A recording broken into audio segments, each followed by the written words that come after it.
Good morning, this is TVP World. You're watching World News. I'm your host Benjamin Lee, and these are the latest headlines. One person was killed and at least 4 others were wounded in a drone strike on Pavlohrad in the Dnipropetrovsk region of central eastern Ukraine. Local authorities say 5 private homes caught fire during the attack, with 1 completely destroyed. Emergency crews have since put out all the fires. Another overnight Russian drone strike hit infrastructure in the southern port city of Odesa, leaving parts of the city without electricity and water. Ukraine also launched drone strikes into Russia overnight. Officials say a refinery caught fire in the Yaroslav region, while in Svar, 7 people were injured after a strike hit an apartment building. More than 200 billion euros in Russian state assets could be locked away permanently under a legal workaround approved by EU ambassadors.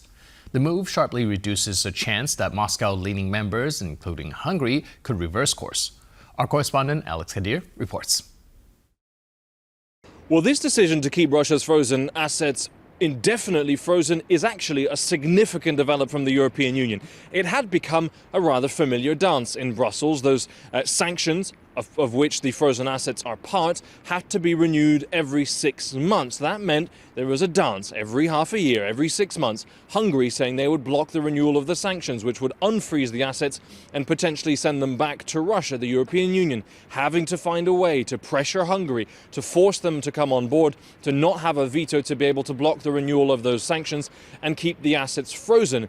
That dance will not happen any longer. They will stay frozen indefinitely under new powers given to the European Commission, that building behind me. Now, why does this matter? Beyond avoiding Hungary using this as leverage every 6 months, it was also a hope from the Kremlin and to an extent from Washington, D.C. and the Trump administration that these assets would be returned to Russia as part of a peace deal, as part of peace negotiations to end the war in Ukraine. Well, the conditions have now changed. The European Union says these assets will only return to Russia after the end of its war of aggression against Ukraine. And the crucial detail, after Russia has paid reparations to Ukraine as well. It is not just about ending the war, it is also Russia having to pay for the damage it has done with its invasion.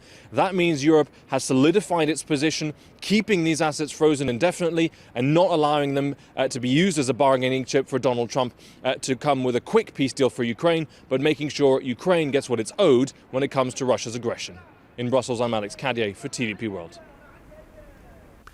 Following the United Kingdom's move to free up 10 billion euros in frozen Russian assets, Hugo Dixon, commentator at large with Reuters, says Europe is strongest when it acts together.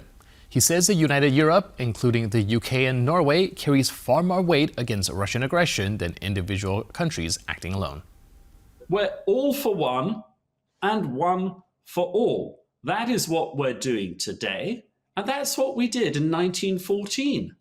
And that's what we need to do to stand up to the threat from Vladimir Putin. Because if Europe is solid and together, we are much stronger than Russia. The European economies, particularly if you include the UK and Norway, I don't know, we're over 10 times bigger than the Russian economy. And we've got lots more technology. But if we are divided, Vladimir Putin can pick us off one by one. Ukraine's President Volodymyr Zelenskyy says Kyiv is in talks with the United States on a framework for security guarantees, even as Washington presses Ukraine to consider giving up the Donbas under a potential peace deal.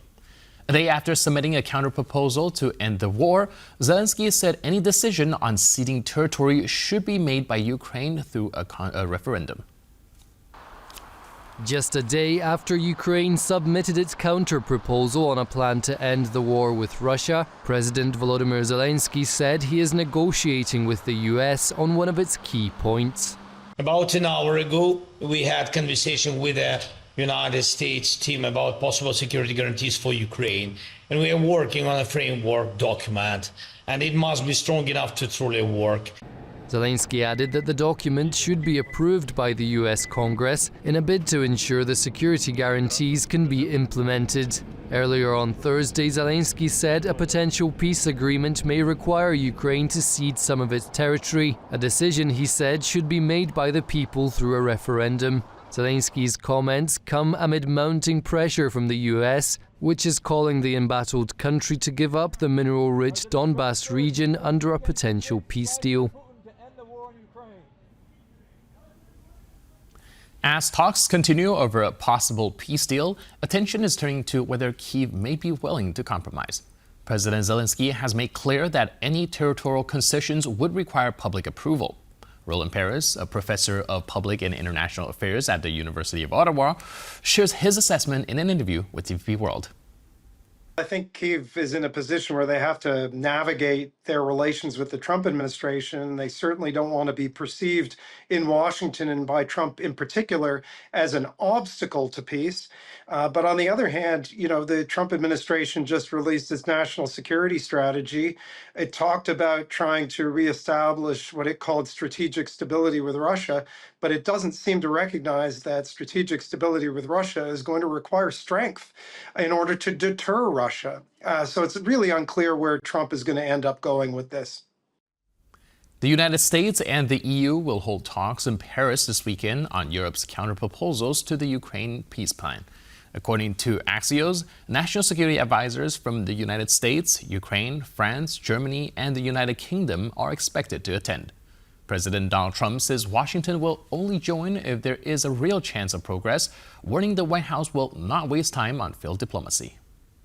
Well, there's a meeting on Saturday. We'll see whether or not we attend the meeting. We said we'll attend the meeting if we think there's a good chance of they want me to attend, they want us to attend. And we'll be attending the meeting on Saturday in Europe if we think there's a good chance. And we don't want to waste a lot of time. We think it's negative. We want it to get settled. We want to save a lot of lives. Polish and Ukrainian lawmakers met in the western Ukrainian city of Lviv for the 14th Interparliamentary Assembly, reaffirming security operation, military aid, and support for Ukraine as the war continues. Lviv became the ground for a major meeting between Polish and Ukrainian MPs, the 14th such parliamentary session of its kind. Security and further aid to Ukraine featured as key points of their talks. First of all, this is an issue of security and cooperation in the field of defense. It is extremely important for Ukraine. You yourselves understand this, given how difficult the times. We would like to thank Poland for its unprecedented support, including its military assistance. Today, Denis Shmyhal also spoke, announcing that Poland is providing Ukraine with 100 million euros in aid, specifically for air defense. Poland reiterated its support for Ukraine, both in its peace negotiations as well as its EU bid. Poland has always supported and will continue to support Ukraine. We also do this through the European Union as well as within the coalition of the willing. Prime Minister of Poland Donald Tusk as well as Foreign Minister Radosław Sikorski have been emphasizing that everything concerning Ukraine must happen with Ukrainian participation and that nothing can be decided behind Ukraine's back. They also stress that there can be no talk about changing the world's borders by force. In our joint declaration, which we signed today within the framework of the Interparliamentary Assembly, we condemn this unprovoked invasion. Poland signals readiness to further assist fleeing Ukrainian refugees in the fourth winter of Russia's full-scale war. Polish authorities have detained Russian archaeologist Alexander Butyagin, who is accused by Ukraine of stealing historical artifacts in occupied Crimea. Kyiv is seeking his extradition. The case comes after Warsaw and Kyiv recently signed a new agreement aimed at fighting cross-border crime. It was revealed on Thursday that Polish authorities had detained a Russian archaeologist by the name of Alexander Butyagin last week. This is connected to a request from the Ukrainian authorities who suspect this person of the theft of cultural artifacts, to put it mildly. According to Kyiv, the man is responsible for the unauthorized excavation and plundering of historical artifacts in Russian-occupied Crimea. According to the documentation provided by the Ukrainian side, the man was initially carrying out legal archaeological excavations in Ukraine. Later, when the war broke out and the area came under Russian occupation, he was already breaking the law, including international law, by robbing the Ukrainian state of the objects that archaeologists were digging up there. Moscow has demanded Butyagin's immediate release, but according to a statement from the Polish prosecutors, the man will be held in custody for 40 days while the authorities await an extradition request from Ukraine. If extradited, the man could face up to 10 years in prison. This comes as Poland and Ukraine signed a new agreement on Thursday detailing the country's cooperation on fighting crime. Estonia is ramping up its defense posture. From 2027, all conscripts will serve a full year in mandatory military service as the country adapts to a more volatile security environment. Estonia's defense ministry says compulsory military service will be extended to 12 months for all conscripts from 2027. Officials cite growing regional security threats and lessons from Russia's war in Ukraine. The longer service will allow for more advanced training and the use of modern weapon systems. Conscripts will spend 6 months in basic training, followed by 6 months of combat exercises. Estonia relies heavily on reservists, with about 4,000 people conscripted each year in a population of 1.37 million.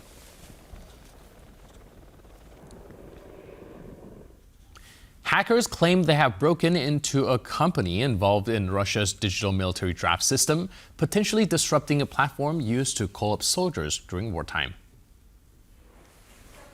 An anti-conscription group says hackers breached a Russian software company that helps run the country's electronic draft registry. Anti-war activist Grigory Sverdlin says the hackers accessed internal files, source code, and communications linked to the system. He claims the breach could prevent authorities from sending electric draft notice for months. The registry is believed to hold data on around 30 million draft-age men. The company, MyCord, confirmed that it was hacked but did not explain its role. Russia's defense ministry rejected the claims, calling them false and insisting that the system is working normally.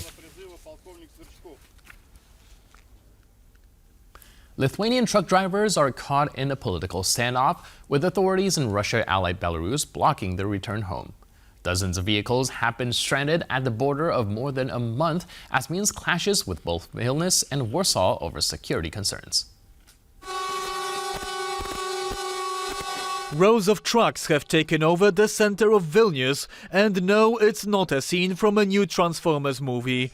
What it is Lithuanian drivers demanding action from the government over the dozens of trucks stuck in Belarus.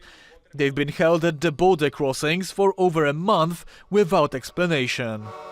The situation is dire. 90% of our transportation is stranded here.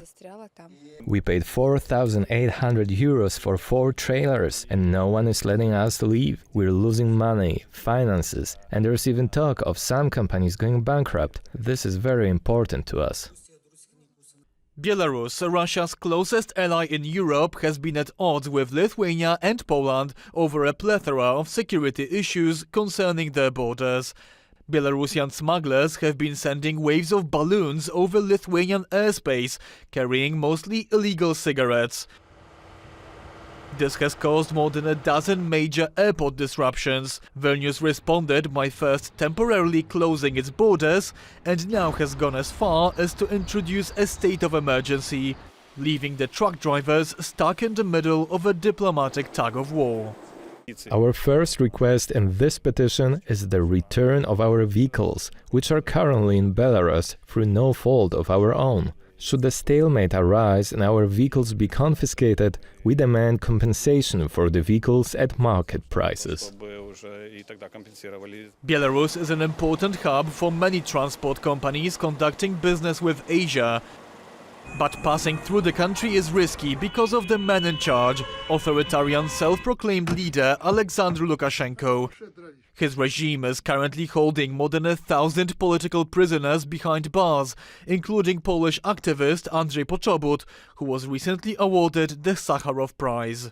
For Lukashenko, he is one of the most precious hostages. Andrzej Poczobut is a symbolic figure. It's a symbolic figure for Poles and both Belarusians as well. That's why I know that Warsaw is struggling for Andrzej Poczobut, but the price of his releasement could be very high.